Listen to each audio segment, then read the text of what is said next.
Yes, I remember saying on this channel some time ago that I wasn't going to do any political content anymore, and that was a decision I made in good faith. Okay, I didn't want to be political. You guys, for those of you who have stayed here for a very long time, you know that in 2020 this channel was heavily into political commentary and opinion sharing. But then along the way I felt like I needed to tone it down for so many reasons. Okay, so I toned down, and then recently, just I think beginning of this month, I told you guys I wasn't going to talk politics again when I shared with you that I've rebranded and all of that. But somehow I found myself falling for the temptation to make a political content again, and here we are, right? So welcome, I'm Virtue Grace, the African storyteller. I guess you're coming by for the first time and you've not subscribed, right? So click and subscribe, and when you do, tap on the bell and select all. That way you'll always be the first to know when I post a new video or I do a live stream. And for those of you my red loves returning, thank you guys so much. I love you all so much. Okay, welcome. Right, so like I was saying, I don't want to talk politics again, but I feel like this is very important and we need to, talk about it and rub minds, share our opinions about it because it's a trend sweeping across the West African sub-region. And being a West African myself, I feel like it's something that, we need to talk about. Okay, so you must have heard or seen in the mainstream media or on social media in the past 3 years or so, the successive coups that have happened in some countries in West Africa.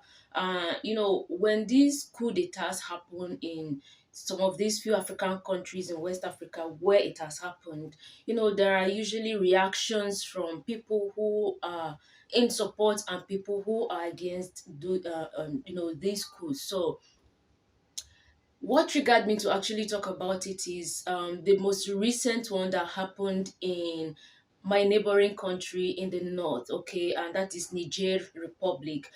If you look at your map, you see that Niger Republic shares international borders with Nigeria.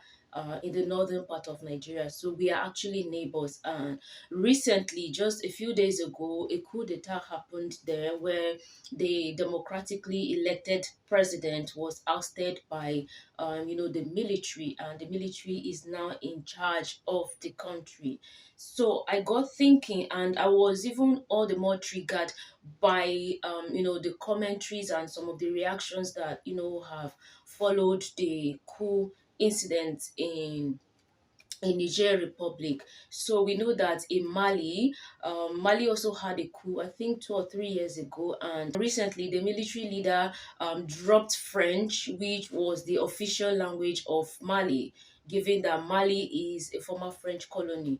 So French was their official language, but then the military leader has dropped French as the official language and adopted about 13 local languages to be used in the country. We also have in Guinea where it happened as well. We have Burkina Faso where a coup also happened and the military is in charge now. Then most recently in Niger Republic, and a lot of people have been singing praises and applauding the successive coups in West Africa as they step in the right direction because according to them, Africans are finally waking up and standing up to their former colonizers. Well, in what they've termed neo-colonialism attempts in the, especially in the French-speaking West African sub-region where people perceived the French influence, in those countries as so deep and sort of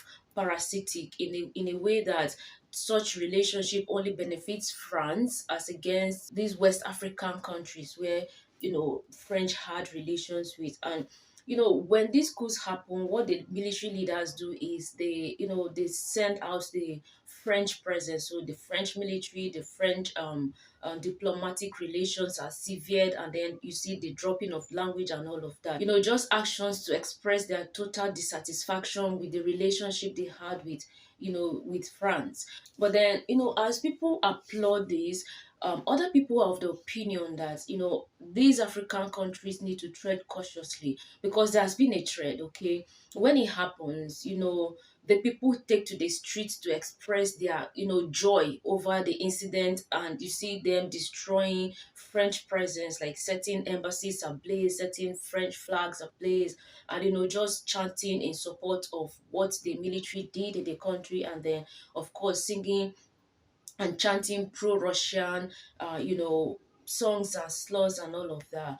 And when this happens, those who are against this could usually say, Africans need to be careful because it might be a case of ditching one abusive partner and moving on to the next abusive partner because you probably just met this new partner who hasn't really shown you any signs of abuse, and so you trust this new partner so much and feel like, okay, this is a better option or alternative for me, until you get into the relationship and then realize that this new partner is also just as abusive, if not more abusive than the old partner. So this is the scenario that has usually been painted following this coup, and the most recent being in Niger.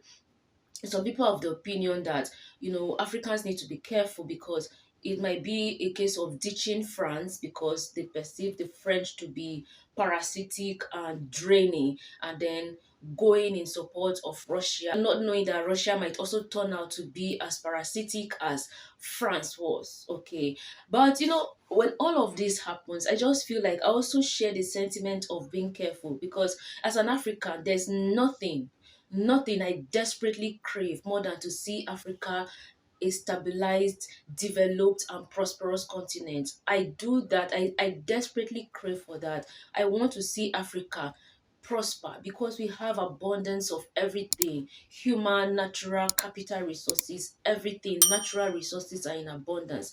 All we need to do is to put in place the right leadership that would lead us and will forge a path to prosperity, to development, infrastructural development, social development, in a way that our people do not need to go on deadly journeys, dying across the Sahara, dying on the Mediterranean seas in an attempt to flee the deplorable conditions on the continent to go find better lives elsewhere in Europe, and all of that.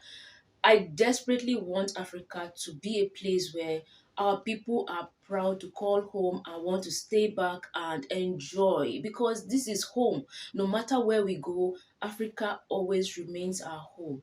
And like they always say, there's no place like home. Okay, so we need to be careful. We need the right leaderships, put the right leaderships in place, be they democratic, or if the coups are going to happen as they are happening, we need to be careful to forge a path to self-sustenance, self-reliance, and self-preservation in a way that benefits us as a people. I saw a speech that was made recently by the current leader of Burkina Faso in the Africa-Russia summit that happened in Russia, and he was asking some very salient questions that have been on the lips of people, young Africans of our generation, about the fact that Africa is so blessed with all the resources we can think about. So how come our leaders constantly go to the West to beg?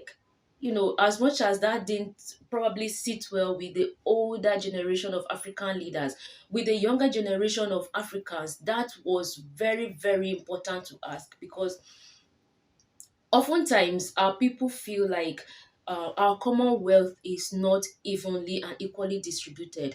Young Africans feel like the commonwealth of Africans is enjoyed by a select few political elites who have access to this commonwealth and often utilize it to the benefit of themselves and their families and allies, and then they leave the rest of Africans impoverished. It's a common thread across the continent, and I dare say that's one of the reasons why when these schools happen and you go on social media, you see a lot of celebrations by young Africans, because the majority of Africans on the internet are young people within the ages of 18 to 30 something, 40 something, young Africans who want to see change across the continent, young Africans who want to feel proud of their continent, so they celebrate this school, and you often hear them say, oh, we want more of this, more of this. As much as that is dangerous, because when this happens, people say this is an insult or a slap, a clog in the wheel of democracy, and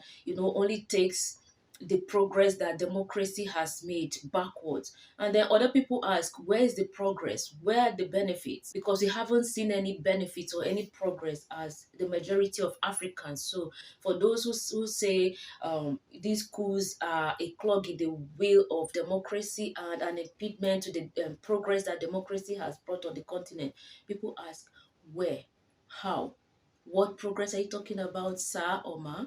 People feel like these are the steps in the right direction. But for me, I feel like honestly, we need to tread cautiously, because if we are going to stamp our feet down against new colonialism or against, the colonizing imperialists, we need to be careful that we are forging a path forward that is prosperous and beneficial to the entire people of the continent, and not just ditching one parasitic relationship and forging another parasitic relationship that might not benefit us as a whole, as Africans. Okay, that's basically my opinion. I just thought to talk about it because people are actually, Africans, young Africans are actually waking up to, political discourse, and we need to control the narrative in a way that is beneficial to us. Otherwise, it might just be efforts in futility. Okay, celebrate as you may or criticize as you may, we must always put Africa at the center of our interest and put the